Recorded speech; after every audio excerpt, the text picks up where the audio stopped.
Hello, everyone. I'm Laurel Porter. This is a bonus episode of Straight Talk with the candidates for Congress in Southwest Washington's 3rd District. This is a heated battle between Democrat freshman Representative Marie Gluesenkamp Perez and Republican Joe Kent. Analysts say this is a toss-up race and a pivotal one in determining the balance of power in the U.S. House. So we want to spend a little more time talking with them about the issues, and they have graciously agreed. So thank you so much again, Joe and Marie, for being here with us. And we've, as I mentioned in the Straight Talk show, we've agreed to use first names in this. Washington and much of the rest of the nation are facing a housing affordability crisis. It's estimated the state needs 500,000 new homes affordable to low-income residents over the next 20 years. What do you think the federal government can do, and what would your role be? And I'll start with Joe, to play the role you would play to address the housing crisis, homelessness, and making more affordable homes in your district. So we have a major issue with this illegal immigration. We've had millions of illegals come into our country who now also require housing. So getting the people who've come into our country illegally out of our country is going to reduce the demand on housing. We also have to do a good deal of government deregulation. It's way too costly and way too expensive in terms of fees and regulations from the federal government right now to construct housing. I think that's absolutely essential. I mean, another major issue we have too with government overregulation, especially out in rural communities, is how hard it is to get fire insurance because of the wildfires we're suffering from. So getting the wildfire situation under control by getting the timber industry back online, getting the timber industry back online locally here through government deregulation, that's also going to support and lower the cost of actually the materials to build more housing in the district. So I think it's absolutely essential that we start with getting the people who don't belong in our country. Do you think that's a problem here in Southwest Washington? Most certainly, yeah. Washington State is a sanctuary state, so we have served as a vector, just like Oregon has as well, and California. The entire West Coast has been a vector for illegal immigrants. We know that we have a massive influx of illegal aliens in our country. It's pretty simple like economics. When you have a finite supply of something like housing and then you insert more people, that's going to drive the cost up right now. Marie, what would you do to try to address affordability when it comes to housing and homelessness? Yeah, Dean and I actually built our house ourselves in Skamania County because banks don't like lending money to self-employed people in the trades. We were able to do that because of the things that we had in shop class. Dean built the plan, drew the plans with a pencil. So it's critical that we give kids the skills they need to build more housing. I am really proud to fight for our shop class in junior high, and ensuring there's capital and deregulating at the federal level. It's one of the levers that I'm proud to fight on is a YIMBY bill that prioritizes federal dollars for communities that have streamlined their permitting and zoning rules. We have got to build more starter homes. Owning homes is one of the best ways to be able to consolidate and build wealth in the middle class. And we also need some serious reform in the manufactured and mobile homes sector to ensure they have a level playing field to buy those homes. That's one of the most achievable forms of housing abundance in rural communities is mobile and manufactured homes, making sure people have the skills to do that work. It's not going to be achieved through Joe's idea of we need to secure the border. That's not going to solve our homelessness crisis, Joe. Well, let's talk about that a little bit more about immigration. And Joe, you've said you support Donald Trump's plan for mass deportation.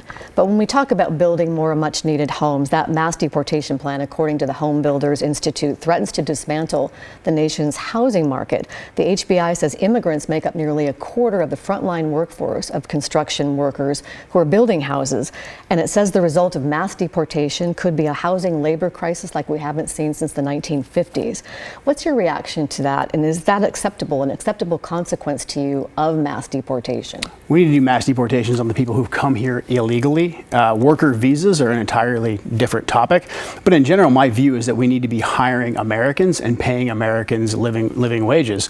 The incentive right now is for these big manufacturers, whether it's in the housing industry or other industry, is to hire illegal immigrants or to hire immigrants because they're going to work at a lower rate than American citizens will. Now we have about, I think it's 5 to 7 million American men who have simply left the workforce. They're not looking for jobs anymore. But let me just insert here, because the Home Builders Association or Institute says there are 250,000 vacancies in the construction industry that they can't fill. They can't recruit people to take the jobs. So if you lose more people to mass deportation, then you're really going to have a big vacancy. Right. We need to incentivize people to actually get back to work in this country. We need to get back to actually valuing real manual labor. I fully support teaching more of the trades in the schools, but really we need to stop importing labor and undercutting American wages. Like I said, we have somewhere between 5 and 7 million American men who have simply left the labor force. They are no longer looking for jobs. If you provide these guys with an opportunity and the forcing function to actually have to hire them is put on the employers because we got rid of the folks who don't belong in our country, or we stop issuing so many worker visas that undercut American wages, I think we can see a massive growth in this country. And look, at the end of the day, we can't get, like, illegal immigration and a lot of these worker visas, they are simply a massive corporate subsidy given to these major corporations because they don't want to hire American citizens. We have to start hiring American citizens and building things here in America. Well, let me bring Marie in, because in campaign ads, you both emphasize securing the U.S. southern border. But Marie, Democrats have had nearly 4 years to address the situation at the border, and voters don't like what they see so far. And as I've mentioned, this race is pivotal in who will control the majority in the House. Why should voters have confidence that things will be any different at the border if they re-elect you to Congress and Democrats hold the majority? My record is really clear. I have made the securing the southern border a top priority, and that is why I have the support of Washington State's oldest police union, not Joe, because they see I'm doing the real work of providing resources. I voted for the largest southern border patrol agency we've ever seen in this country. I fought to reinstate Title 42. I took on the Biden administration over Remain in Mexico. Fentanyl is hollowing out so many communities like mine. It's in my family, it's in my playgroups. And a lot of us feel like if this was something that was happening to wealthier people, there would have been action before. We cannot wait for a perfect immigration bill to secure the southern border. Do you think that Democrats are going to be able to make a difference? It is going to take border? all of us. And it's going to take people like me from rural communities standing up and saying, we're not going to stand for this anymore. We have to defund these cartels who are hollowing out our rural communities. I was visiting with one of the directors of one of our largest labor and delivery wards. She told me that fully 40% of the children born right now have at least one parent who is addicted to fentanyl. That is unacceptable. We have to build the kinds of resilience in our communities that can withstand this. We have to secure the southern border. It's not racist to want to do that. And I've been very clear in prioritizing this work because I've seen the way that it's hurting our communities. Do you want to add something to that? Her voting record is crystal clear. One of the first votes she took in Congress was to leave Biden and Harris's border wide open, May of 2023. She voted to leave the border open. Why did you vote against and no that action's been taken since then. That bill? I voted for a much better one, and his buddies, 3602, much better. A year later. And here's the reality, Joe. It was your buddies who killed the most conservative immigration bill we've seen in a generation. It was your friends. No, it was a horrible And bill. the reality is, it is going to take all of us to get this action, and I have, from day one, been taking on the Biden administration over their failed policies. I'm proud of my record on that, and that's why I have the support of law enforcement, and he doesn't. He made a vacation out of going down to the southern border and live streaming himself for internet points. That's not going to secure the border. Joe, you brought this up in Straight Talk, the issue about transgender people playing sports, women's and girls' sports. So let's talk about that. Republicans in the Trump campaign are putting a focus on transgender issues in these last few weeks of the campaign, including the issue of transgender athletes competing in girls' and women's sports. And they criticize you, Marie, and other Democrats for voting against a bill last year called the Protection of Women and Girls in Sports Act, which bans school athletic programs from allowing individuals born as biological males from taking part in sports for girls and women. Help us understand your vote against that bill. Yeah. So many of the bills that we see come to Congress are these kitchen sink bills with everything under the sun. On trans issues, my views lean libertarian like most of my neighbors. The federal government is not going to come in and make things better. That authority belongs with families, with schools, with the sports organizations, and the bill that he's attacking me over would have opened the door to genital exams in girls as young as 5. We are not going to have a level playing field for teenage girls in sports by tracking their menstrual cycles. That's weird, Well, okay? From what I've read, that's not actually in the bill. It would have allowed it. that It would could have been a absolutely allowed consequence it. of the bill. Yes, that's the path they're going down. You know, Joe wants to divide us. He wants us to get our pitchforks out for each other because that's how he gets power for his personal political agenda. It's not about reflecting the things that matter to our community for him. Let me ask you about that, Joe, because transgender students already face can face bullying in school.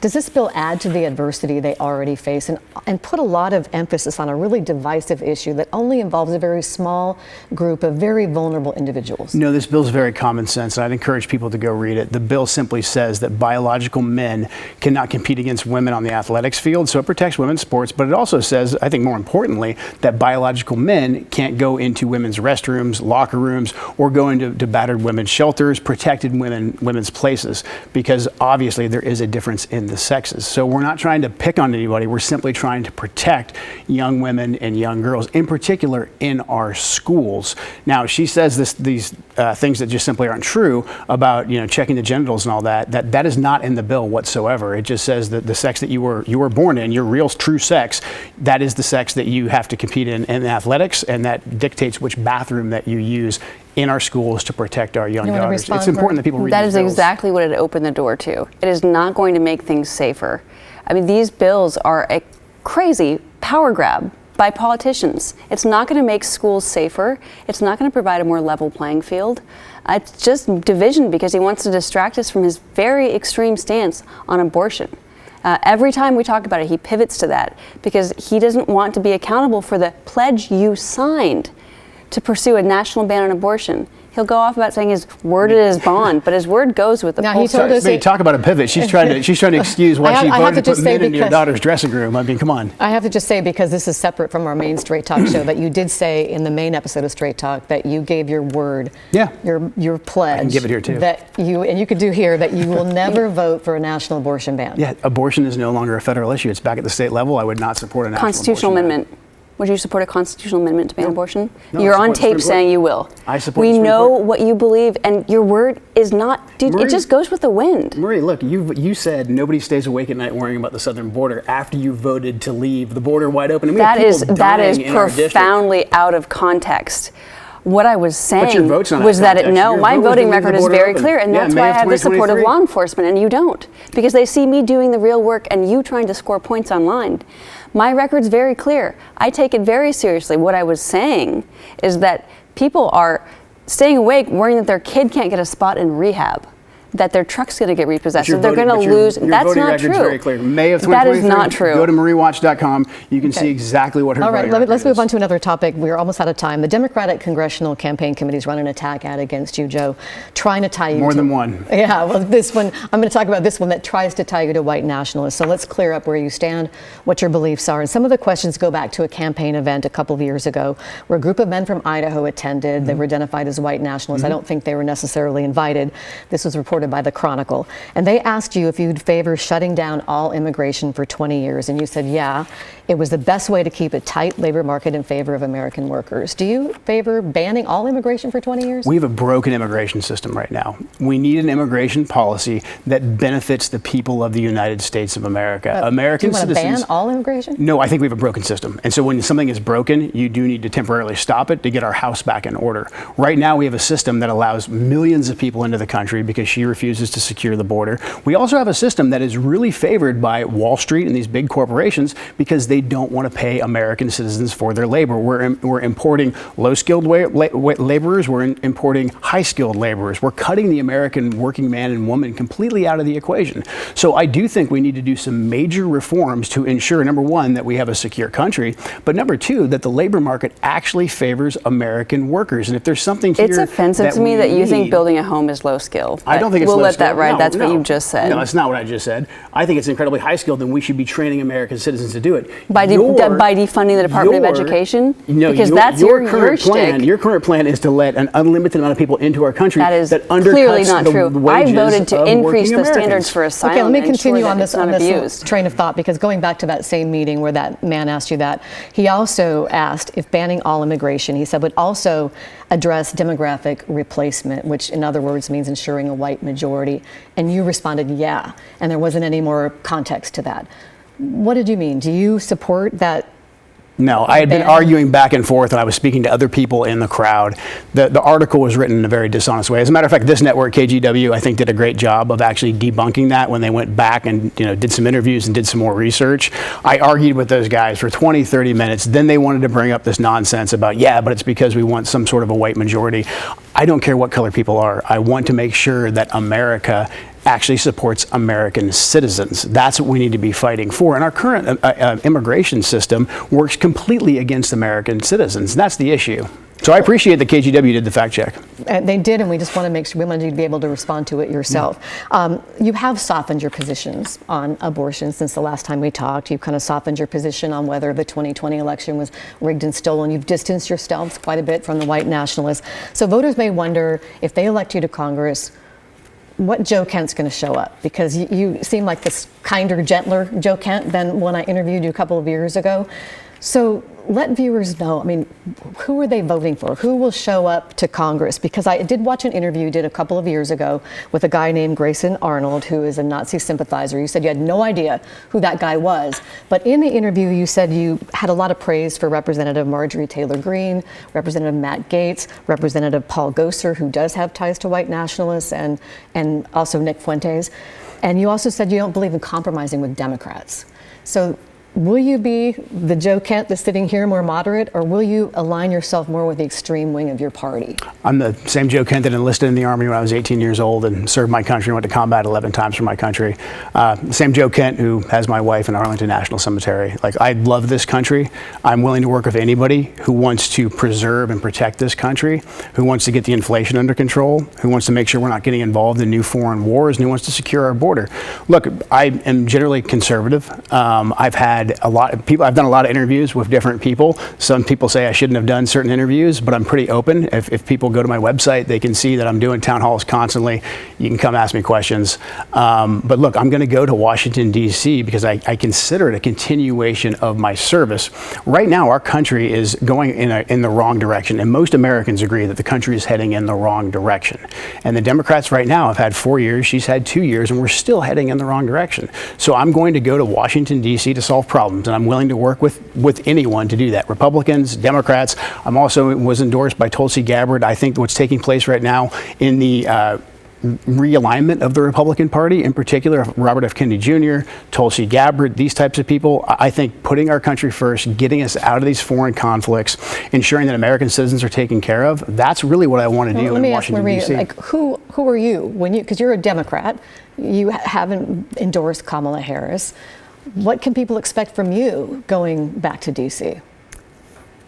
My experience as a mother of a 3-year-old, as somebody who's worked in the trades for my entire adult life, as a small business owner, as somebody that lives in a rural community, that is what I'm reflecting in all of my votes. It's why I'm in the top 3% most bipartisan members of the U.S. House of Representatives, because that's what my community thinks. That's what I think. That's our values in Southwest Washington. I'm not holding interviews with Nazi sympathizers. I'm talking to the Farm Bureau. I'm talking to our growers. I'm talking to our oystermen. I'm talking to small businesses just like mine, showing up at shop classes, dignity and pride in the trades. That's the work that we need to see reflected in D.C., and it's my record. I've introduced 49 bipartisan bills. One of the reasons that I have one of the most successful rates of passing amendments is not because I'm playing partisan football, but because I have a very different perspective than almost all of my colleagues. It is very rare for people like me to make it into Congress, and it's something I haven't squandered. It's something I am fighting tooth and nail, because no one else is going to fight for our perspective if we don't. I promised you guys you would get to ask each other a question. Did you want to still do that? Do you have something you haven't been able to ask? Joe, do you have a question for Marie? No, Marie, can you really explain and unpack for people why you voted to allow men into the women's dressing room? How is that protecting women? What do you say to the parents that are out there of young girls that are worried about men being in their protected spaces or competing against them on the athletics field? Joe, my views are libertarian. That was a terrible bill. It was truly a dumpster fire bill. I am not going to. Because it's allowing general exams. Dude, it is exactly what it opens to. That is exactly where it goes. Who trusts the? You trust the feds? You're saying that, like, oh, the feds are, and then you're going to give them this power to enter locker rooms? That's not real. That is the prerogative. That's parents and families. It is individual sports leagues. You're not going to come in. Though, to enter women's bathrooms. I am preserving the authority of families and schools and sports organizations to figure out what works for them. Okay, Marie, do you have a question for Joe? Joe, will you look the camera in the eye and apologize to Southwest Washington for hiring a Proud Boy? You're running around cavorting with Nazi sympathizers, dragging our name through the mud. That is not who we are. So will you look at the camera and directly apologize for hiring a Proud Boy? I didn't hire a Proud Boy. This is just another attack. I mean, KGW debunked the white nationalist nonsense. She's running with some old story from the AP, and the AP cites their source as Rose City Antifa. It was Vancouver Police Department. Who's lying? Vancouver Police Department or you? It's in the police report that dude you hired. This young man wasn't convicted of anything. He wasn't a felon. The police department called him a white nationalist. Who's lying? Them or you? Maybe this is why I have their endorsement and you don't, because you lie about them. This is a complete distraction from your actual voting record of voting for more inflation, voting for a wide open southern border, fentanyl killing our loved ones and neighbors. We're just about out of time. Men into our so the police department's lying. Got it. No, never said the police department is lying. Joe, Kent, Marie Gluesenkamp Perez, thank you so much for joining us for this bonus episode of Straight Talk. You can find it on KGW's YouTube channel and on KGW Plus. Thank you so much. We'll see you next time for Straight Talk.